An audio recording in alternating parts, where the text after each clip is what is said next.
much of that statement. They do not know the connection well. He is responsible for just a couple of small things. For example, coming up with the entire idea for the show. He was involved in no. Oh, that was not him. That was not him. Okay, well, Dave, you also might recognize from many other things, including a little show called Freaks and Geeks. He is. Oh, is that working? Let's see. Hello. Working, right? Oh, what's up, folks? Good fortune today, and he is going to be the one, rather than have a lot of these celebrities are very fancy, they want you to come up to ask questions. He is going to come to you to ask the questions. This is a full service come to you. Otherwise, it's like the Wizard of Oz. So I know you're not here to see me. I know you're here to see me. Go out in the audience. You can go out in the audience right now. Give him a big warm hand. If you've got a question, the extra loud. We do not have a video, right? We're just ready to bring him out. Do we have a video clip, or are we just going to bring him on out? Bring him out. Okay, ladies and gentlemen, let's bring him out one by one. Joel Hodgson, come on out on stage.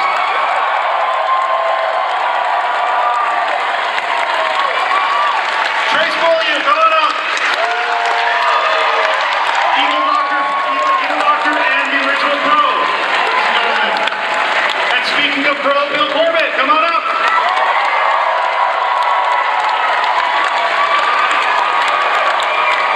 Frank Conniff, come on up. Speaking of evil doctors.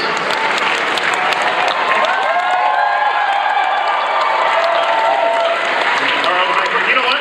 You can take microphone because I'm out of here. They're not here to see me, and I don't need one. Thank you so much. Thank you so much. Thank you. Let's hear it for Thank you. Let's go right to questions, because that's so fun. You want questions right up top? Well, what did you have planned? Let's do it. Where are you? Anything prepared? Let's do it. Where are you? There's Gruber. Where's right here, right? Oh no, okay. I think the sun just exploded. Also, just an explanation, I'm getting over a head cold, so I have like a 3-second delay in my answers, like I'm on the radio or something. Question, way over there. Hello, gentlemen. I'm actually here, in place for my friend, younger sister Quinn. She lives in Massachusetts. She's absolutely goo-goo crazy about this show. And she said she started watching it when she was 7, and she's 13 now, and her favorite episode is the Godzilla one. And pretty much I wanted to ask you guys for her, what is each of your favorite episodes? I'd rather talk to Quinn. Oh, she's not here. I liked Manos the Hands of Fate. Oh God, pander, Frank. I know. Come on. I really didn't like it, but I know I can get a round of applause by saying that. Big Torgo cosplay contingent here, right? Yeah. I always like the shorts. Date with your family. Here comes the circus. Mr. Be Natural. That one that isn't creepy at all, where Ben Franklin comes out of the boys' closet. Oh, that's Mr. Be Natural, right? I think from the time that I was there, Space Mutiny. Because one of the characters was killed in one scene and then reappears at her desk in the next scene. Also, Final Sacrifice from his era, Superstar. And back in my day, I'm forgetting all of them now. Mitchell. What was yours? We got some questions over here too. All right. All right, so my question is just for everyone. What movies have come out recently that you would like to give the MST3K treatment to? Oh, this is when we serve up some justice, huh, guys? We stick it to Take them down. the industry by laying out. I haven't got a single idea, sorry. Maybe like 1/8 of one of the Hobbit movies.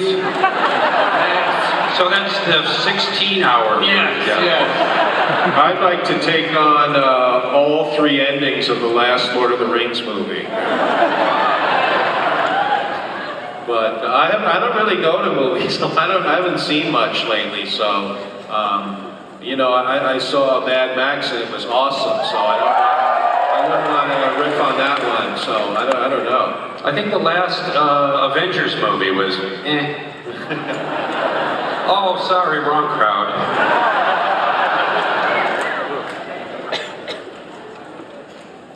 What was your favorite movie to review in all of your episodes? You mean To riff on, and so you mean like, yeah. Oh, I don't know. It's hard to. It's all of. I think some of the movies that we mentioned in the last question.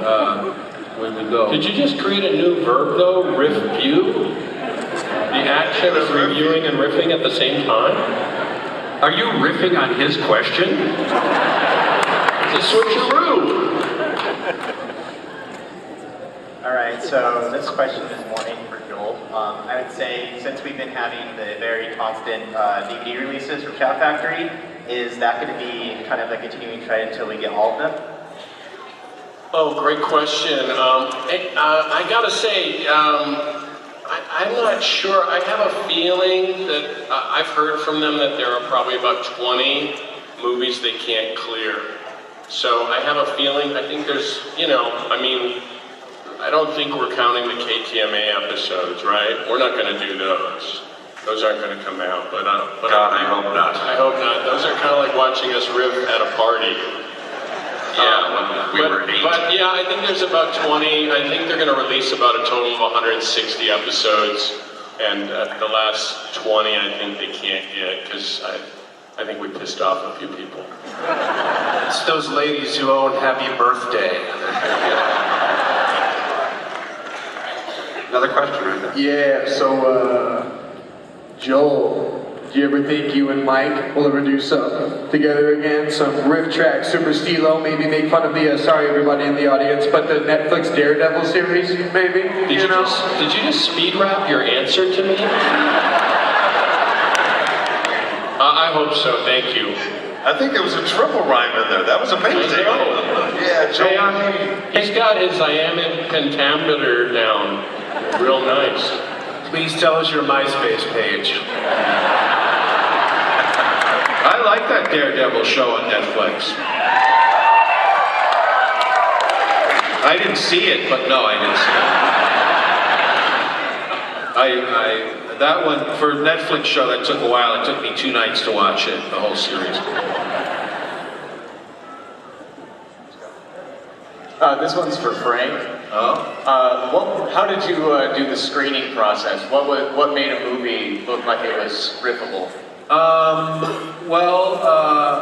It was, for one thing, like all of the movies I got to look at, for those of you who don't know, it was my job to screen the films and then show them to everybody else, and then we decide whether we do them or not. And I'd get boxes of these things called VHS tapes, and I'd watch them, and they were all bad movies. But only a few of them would qualify, and one thing that was important was if you could hear them, and if you could see what was happening. Because a lot of the films were so incompetently made that you couldn't even, they really were too bad for Mystery Science Theater. So it was kind of, and a movie like Manos, you know, it's like if you say, why would you consider that to be appropriate for the show? You know, it's kind of like the Supreme Court's definition of pornography. You can't describe it, but you know it when you see it. Way over there. So the first Mr. Sensitive 2000 movie I saw was Mr. Sensitive 2000 movie. And my question is, what made you choose This Island Earth as the movie to make fun of, as you say? We wanted to do a color movie, and that narrowed the scope dramatically. We were also using Universal's library, which also made it a very limited selection. And we just whittled it down until, you know, space movie, color, Universal, we could do it. And that was the criteria. Also, I wanted to say something about that movie. I wasn't working on that, but it's like a really strong riff, you know? Don't you think? Round of applause for the movie. Really, really good, yeah.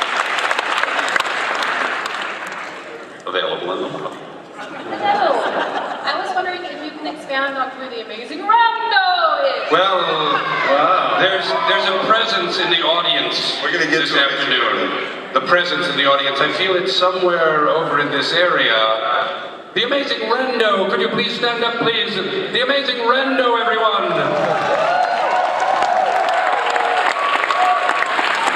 Amazing Rando, a few words if you would.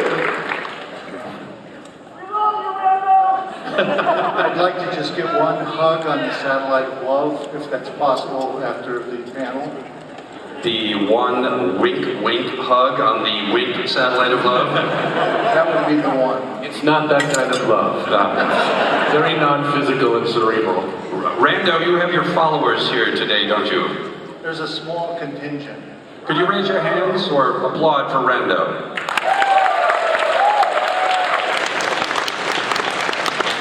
Speaking of the Mystery Science Theater movie, the amazing Rando worked on that, and if you watch the credits, we keep saying the amazing Rando over and over and over and over again. It was the best thing that ever happened to me, by the way. So, I can't hold that against you. I know that you were trying to pin me to the wall, rightly so. Well done. And I'm giving him a hug right now, so there you go. Thanks, Amazing Rando. The amazing Rando.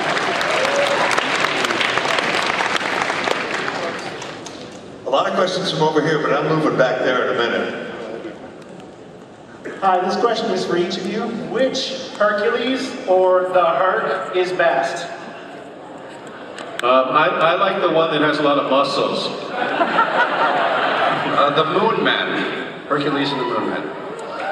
I can't read. How many Hercules movies did we do? Did we do more than one? Yeah, but I like Hercules Unchained. I think that was I can't remember the other one. Remember the one where there was so much narration we had to bring Gypsy in because it was just like unfeasible, like we couldn't riff over it. So we had this whole backstory where Gypsy comes in just because there was a ton of narration.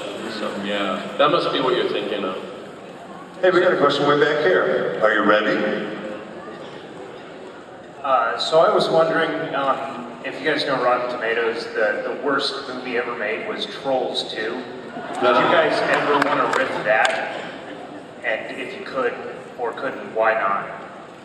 I thought it was really good. No, I'm kidding. If it's as bad as they say that it is, if it lives up to its reputation of being crappy, I would be very open to it, to Troll 2. I didn't see Troll 1, so I might not be able to follow the arc of some of the characters. So I haven't seen it. Is it true that there are no trolls in it? Is that the one with the documentary? There's a documentary about it, right? Yeah, it's a great documentary. Yeah, I've seen that. Yeah, I think once they make a documentary about how bad it is, they don't really need us to riff on it, actually. Can you explain to us the process of operating the bots and doing the voices during an episode? Did you catch that? Yes. Do you want to answer that, Bill? Could you repeat it? I'm sorry. I was trying to see. You want to know about how you operating the bots? Operating the bots. We were just in the trenches there, accompanying Joel and later Mike. There were two, little cutout trenches there where we stood. So we were about, chest deep, maybe a little lower than that. And we just had the bots over the table there. And there was a little monitor so we could see if Crow's eyes were falling out, which happened roughly 50% of the time. Yeah, just watch our performances. And in the beginning, I was often looking, to the other side, not at Mike. So the monitor was handy.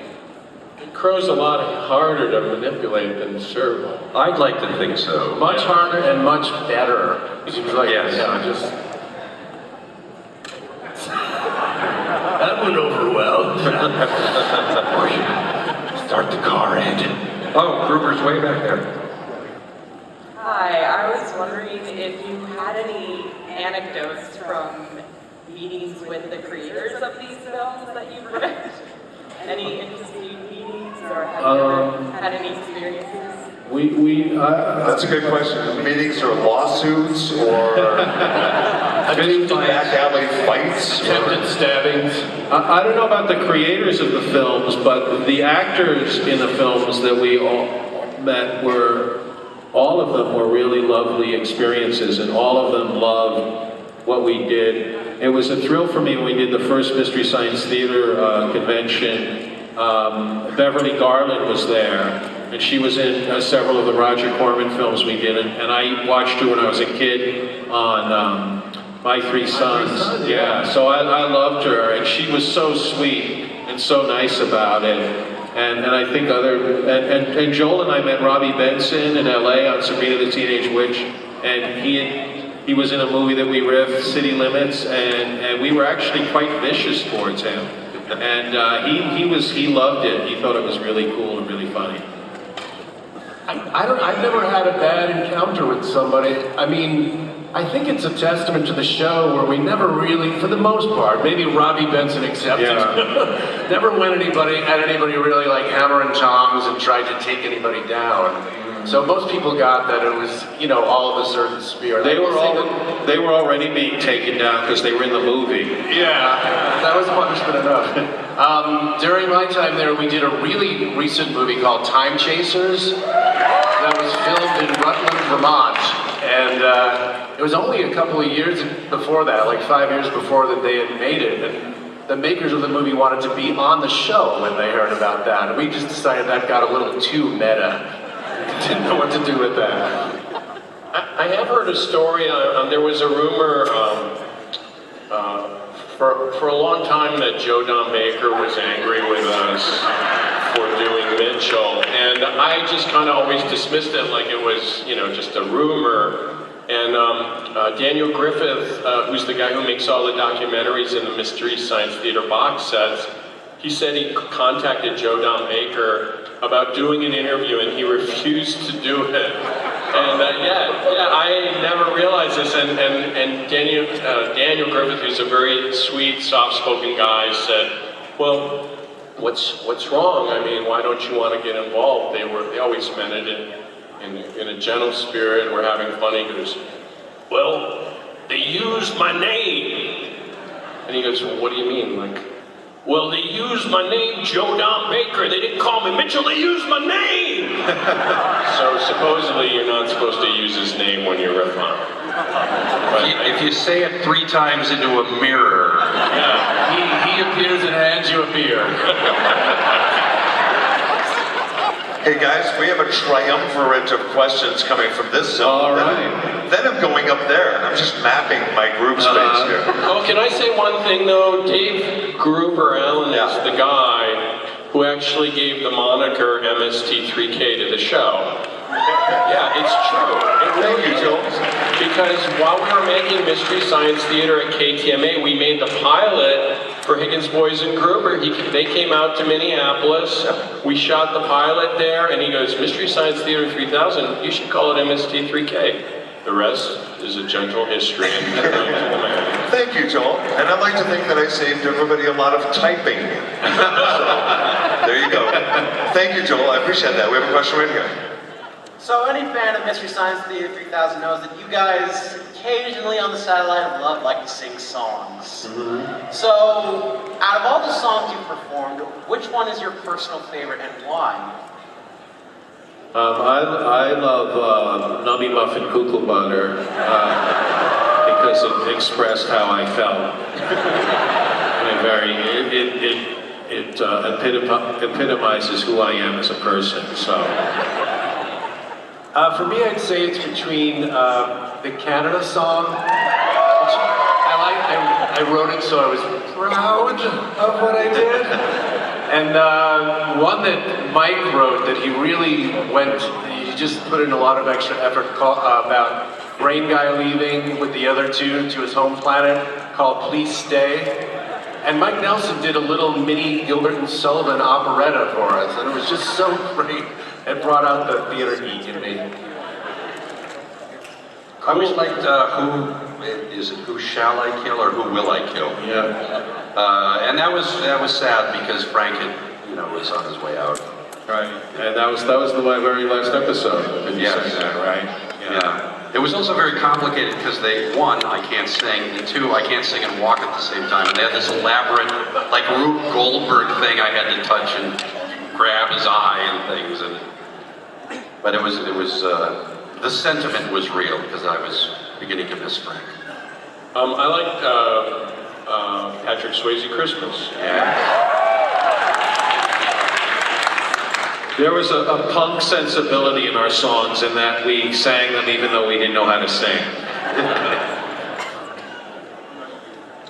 Okay, so this is for Joel. I always wondered how you actually came up with the idea to do like riff movies at home. What actually made it so you? Oh yeah.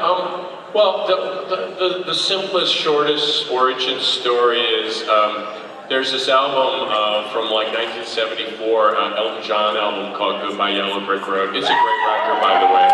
And in it are all these illustrations. With each song, there's an illustration, and there's a song called I've Seen That Movie Too. And it's got a little silhouette in the front, and they're watching like a Clark Gable movie. And I remember I was in high school, and I saw this, and I go, oh, you know what, that would make a really good show. You'd run a movie, and then have these people say stuff over it, because I knew enough about green screen to go, oh, you could do that. But nobody's giving out development deals to kids in Green Bay, Wisconsin in the 70s. So I'd like to repeat a booth question for the benefit of the panel, which was, what were some of the movies you got the rights to, but you found you just couldn't use for one reason or the other? Well, it was really a question of not being able to get the, I don't know, maybe I'm wrong, I don't know if we ever got the rights to a film and then said, oh, we're not going to do it. I think we were always very desperate for material, you know, so if we wanted to do something and we got the rights, then we were all in, and even no one could say, and I'm sure there was a temptation always on the first day of writing the movie of like, oh please, let's not do this. This is too painful. But once we were committed, and we were all in, and we went all out. There were some movies that we thought we had the rights to that we didn't get to do, and we were very disappointed by. The ones that come to mind are Charo with Elvis Presley, which would have been amazing, and also Moment by Moment with Lily Tomlin and John Travolta. It's a romantic film about them having a relationship. and you know, in retrospect, I'm really glad we didn't do that film because you know, Lily Tomlin and her partner Jane Wagner wrote and directed it, and those people are so phenomenally talented. They just happened to make this one film that didn't quite work. So in retrospect, I'm glad we didn't do that film. And the love scenes would be like watching Gamera and Zigra. Yeah. It was like watching John Travolta, you know, have a love scene with your mom or something. I'd watch that. Oh, did I say that out loud? Hey, you guys, we have a question from Katie. All right. How did you come up with the idea for robots? Good question. That's a good question, Katie. The thing is when I started, it all kind of starts with pictures for me, and so I saw the theater seats, and then I knew there'd be 3 people there, and I thought that if it was just 3 people, it's like, what's the point? You know, if they're just sitting in a theater, like, and they don't like it, why don't they leave? And so the idea was, well, why not put the guy in, so it's kind of against his will, he can't do anything, he's in space, and then I had made robots, I made a bunch of robots locally in Minneapolis and sold them in a store called Props. So I made like 50 or 60 of these robots out of found objects. And so I knew that, in the back of my mind, I always knew I wanted to do something with making puppets out of them. So it was really about the silhouettes, just making them each unique. You know, there's the guy, and then they're each a different shape, so it's just kind of, you can pick them out and kind of understand it. So it really came from that, it really sprung from that. But I did, you know, there's a story when we did KTMA that I made the robots in a night, which is true, but I had made so many robots prior to that. It wasn't like I just said, oh shit, I have to make robots now and I don't know how. I actually knew how to do it. Way over there? Wow. How'd you get over there? And I'm sorry I said shit. My question is, do any of your friends or family just like watching movies with you because you can't help but click on them? No, for me, if it's a good movie, I'm not going to riff on it. And I believe it or not, I love good movies more than bad movies. I'd rather watch a good movie any day. And the only riff I've ever come up with watching a good movie is "Shut up, I'm watching this." Yeah, I really get into movies when I like them, and I really think that anyone who thought that we were encouraging people to talk in movie theaters during films are wrong, because that's really, really wrong to do that. Yeah, I'm a real prude or stick in the mud about that. I don't like talking in theater. No. And when somebody implies that, I go, oh my God, what have we done? Yeah. But every now and then when I'm in a mode of writing a lot of jokes, my wise acidness is a little ramped up around my house. So I'm trying to be, I'm trying to keep my game going. And a couple of months ago, my wife said, honey, just stop riffing breakfast, will you please? Dial it down. I was going to say too, yeah, people, like when I go to a movie and I don't know the person that well, they have this expectation. Like, I think that's the most disappointing thing, is like they think I'm going to be really great, but I'm like Frank and Bill, I just want to watch the movie.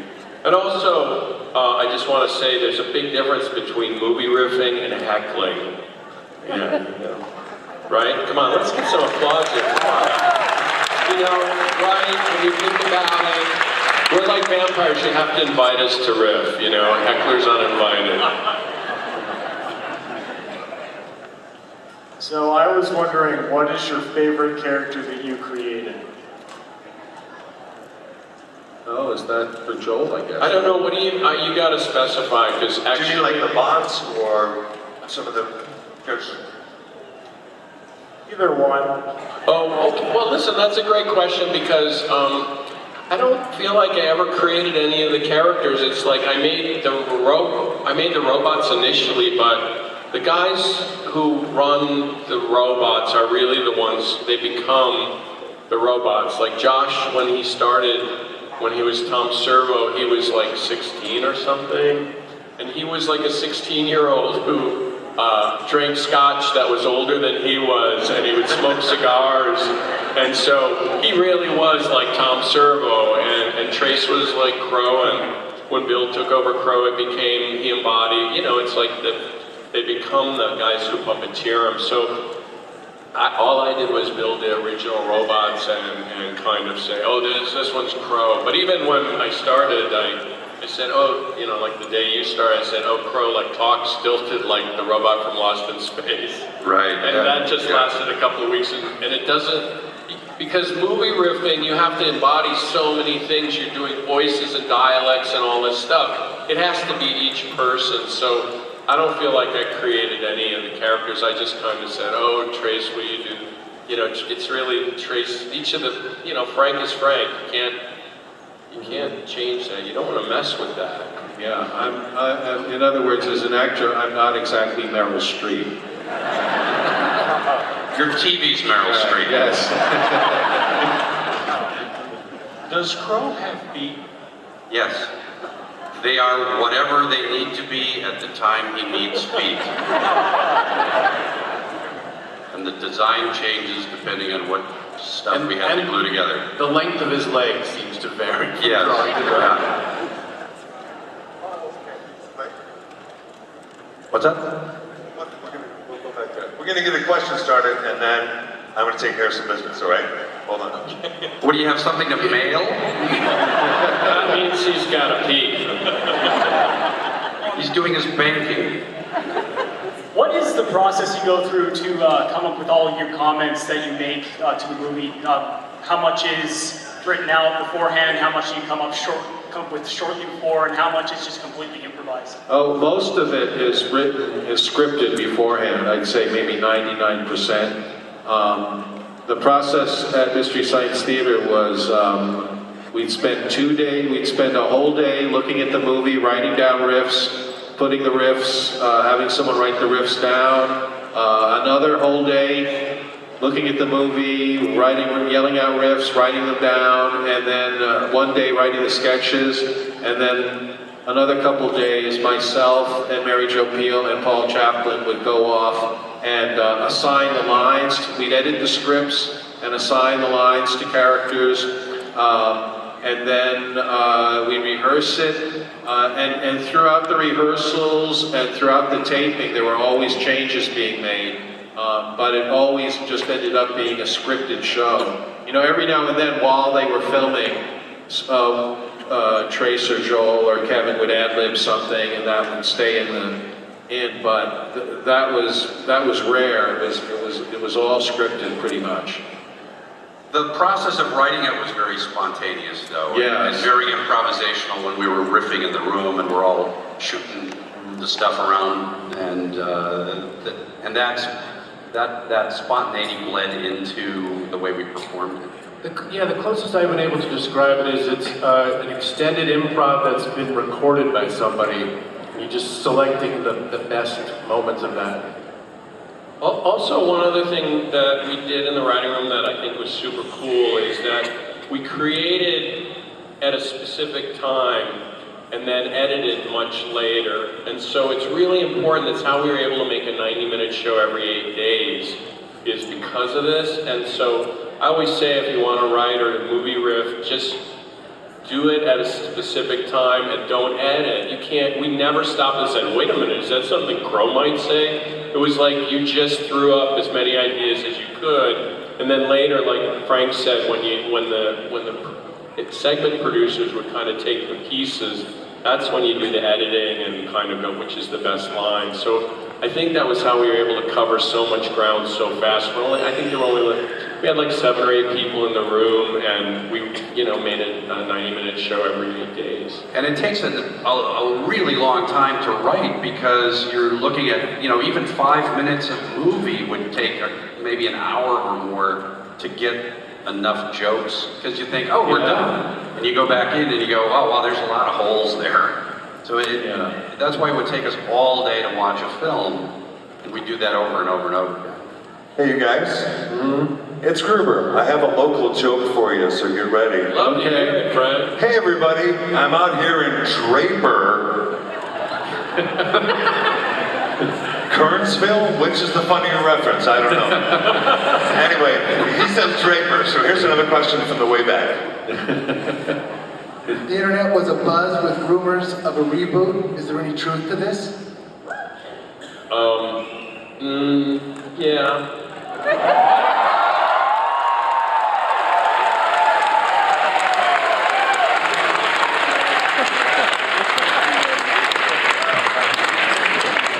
Of the A-Team.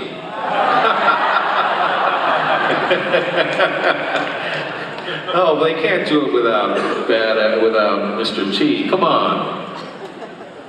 Hey, you guys, I had a question. Why, in both versions with Joel and Mike, did you turn my character Russell Crowe, who just was very combative? They didn't go for it. Slightly racist. All right, gentlemen.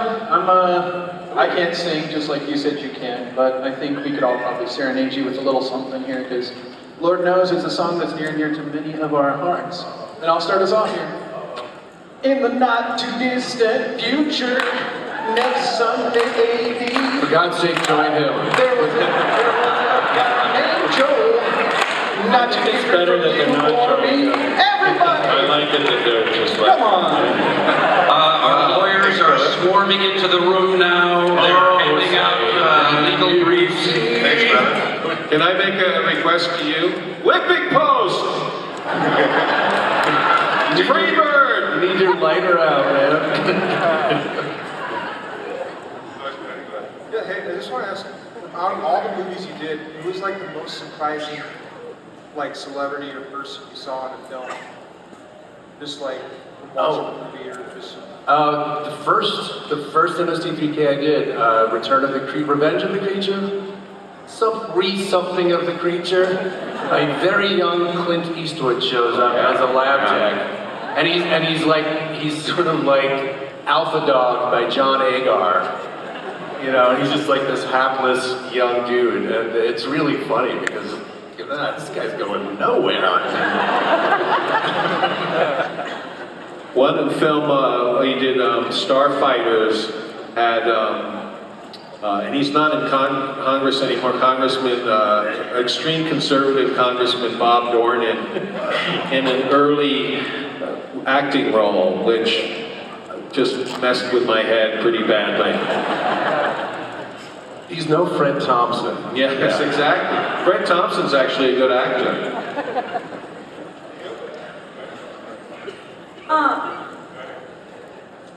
Out of all the movies, what was the hardest one to make fun of? Castle of Fu Manchu. Yeah, that was also, I think, like the Dead Talk Back. I think there are some of them that were sent us to a really dark place. And, well, Manos, if speaking of dark places. Yeah. Manos was my kind of Waterloo, where I remember sitting there going, this really is the worst movie we've ever read. And is it irresponsible of me to mention it to the other writers? It's a snuff film without the killing. It is. I think that has to be said because Manos is loved, but I don't think it's especially that funny of a riff. Like I think there's something about Manos that is just, I mean, Mystery Science Theater at its best is kind of like going into a haunted house with three friends that you've never been in. And Manos is really like a haunted house. Manos is like going to a freak show. It's just, it's staring at this oddity and you're kind of mesmerized by how I don't know what I'm looking at. When I wanted to explain to my therapist what my clinical depression was like, I showed him Manos the Hands of Fate. It's like, okay, I get it. I'm giving you Prozac and Zoloft and Wellibutrin, and take them all right now, and I need them myself also, now that you've shown me that. My favorite feature of the show every week was the Invention Exchange. Can you tell me what the process was with coming up with the different inventions and a little bit about that bit of the show? I really always loved the Invention Exchange. And Supercar. We never did Supercar. I guess we did it. With the Invention Exchange was kind of, if you ever saw my stand-up act was kind of a lot of that kind of stuff. And I just wanted to have something easy as kind of a cold open that we would just have a subject rather than trying to cook up a dumb, situation. And so that became the dumb situation, is showing the Invention Exchanges. But looking back, I mean, I really liked them, but man, it took us really a long time to get to the movie.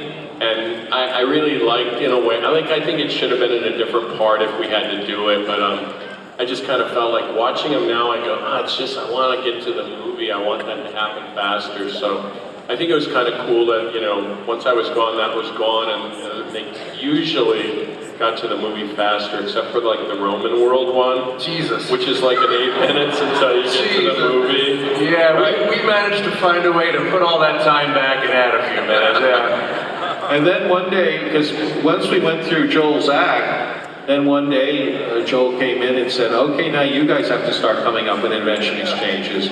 And then that became a part of one of our jobs as writers. At first it was just everything from Joel's act, and then people had to pitch ideas for Invention Exchange. So that was actually kind of fun. Hey, you guys, listen to this, an answer, what? You'll hear. I have an answer and 2 more questions. So, my answer is this, Orange 1700, does that mean anything to anybody?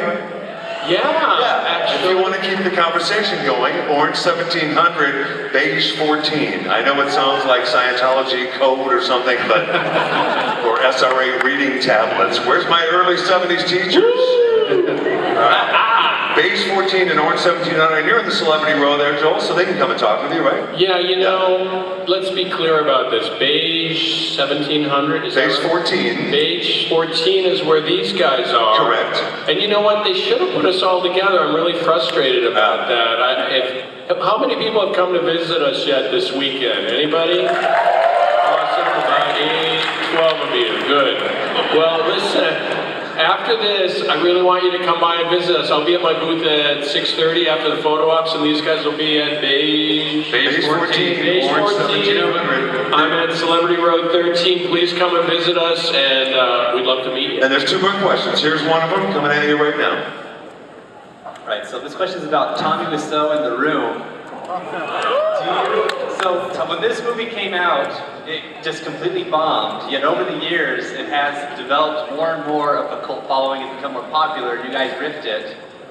And then Tommy Wiseau comes out and says, oh, it was a black comedy. And do you think that's a great impression, true? by the way. You just did this to do your Tommy Wiseau. Do you believe that he meant to do that, or is he just trying to say that? We did it on riff tracks, and at first he thought we were stealing from him, like a tribesman when you take their picture. Tom he didn't get the concept of an MP3, that we didn't actually take his movie. But then later, like just last year, we made a deal with him to do it for our Fathom shows, and we paid him enough so that he got over that. But it was clear in our dealings with Tommy that he really is what he seems to be.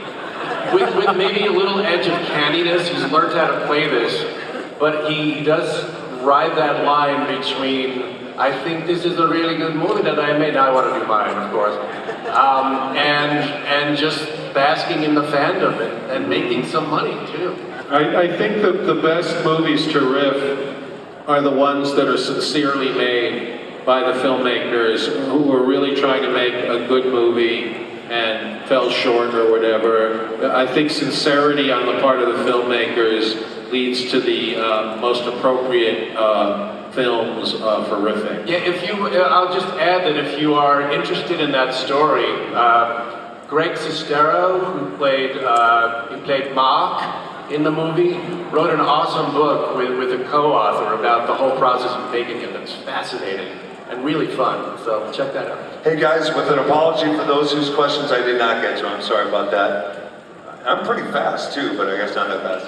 We have one last one and then we'll have to bid you goodbye. So here's your last question, get ready. And let's make this a real killer one to wrap this whole thing up. Something that'll really make people laugh. Let's go. Yeah. I'm sorry, this is a stupid question. That's perfect. In Mystery Science Theater 3000, the movie, you referenced the Chicago Cubs losing twice. The Cubs are on fire this year. We have just secured going postseason. Are you Cubs fans and are you stoked that we're going to win the World Series in 2015? Are you a Cub? That's not so much a question as a dream, isn't it? Yeah. And also, I think this is a historic moment. The first sports question ever asked at a Comic-Con